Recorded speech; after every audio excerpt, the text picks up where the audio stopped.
কথার পর स्वाद आ गया, ख्वाहिश मिट गया, কোটা আন্দোলন কে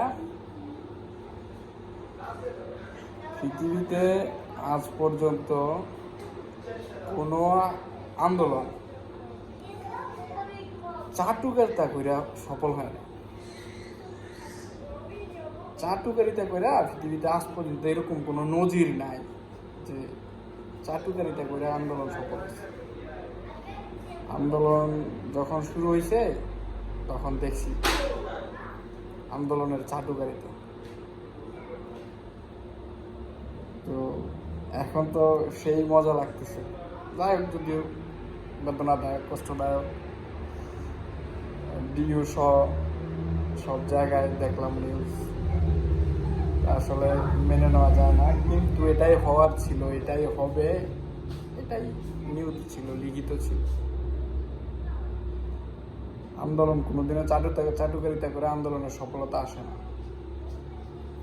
একটা মীমাংসিত একটা বিষয় 2018 সালে যখন কোটা আন্দোলন শুরু হয়, কেউ এই কোটা কোটা বাতিল চায় নাই। সবাই বলছিল, ওই সময়ের কমিটিতে যারা ছিল বা ওই সময় নেতৃত্বস্থানীয় জায়গা থেকে শুরু করে সব জায়গায় বলছিল যে আমরা কোটার সংস্কার চাই, এবং এটা যৌক্তিক একটা দাবি ছিল, বা এটা দাবি করারও দরকার ছিল না। এটা সময়ের সাথে সাথে কোটার সিস্টেমটা আছে এমন সময়ের সাথে সাথে চেঞ্জ করা উচিত।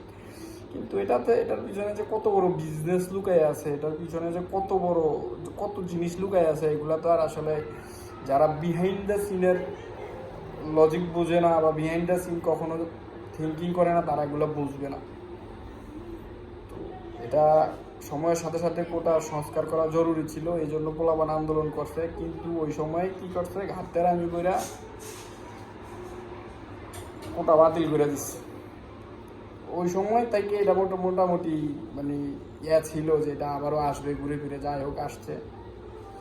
তো ওই সময়ের আন্দোলনও দেখছি, প্রথমে চাটুকারিতা করছে, তারপরে তো নুরা কত মায়ের খাইলো,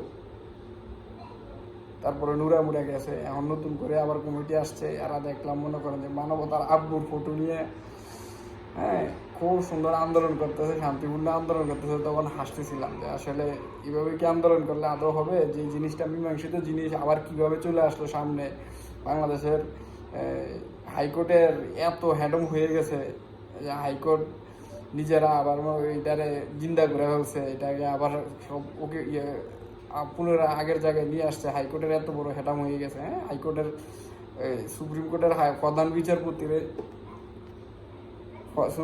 প্রধান বিচারপতিরে রাইতের অন্ধকারে জোর করে দেশের থেকে বার করে দেয়।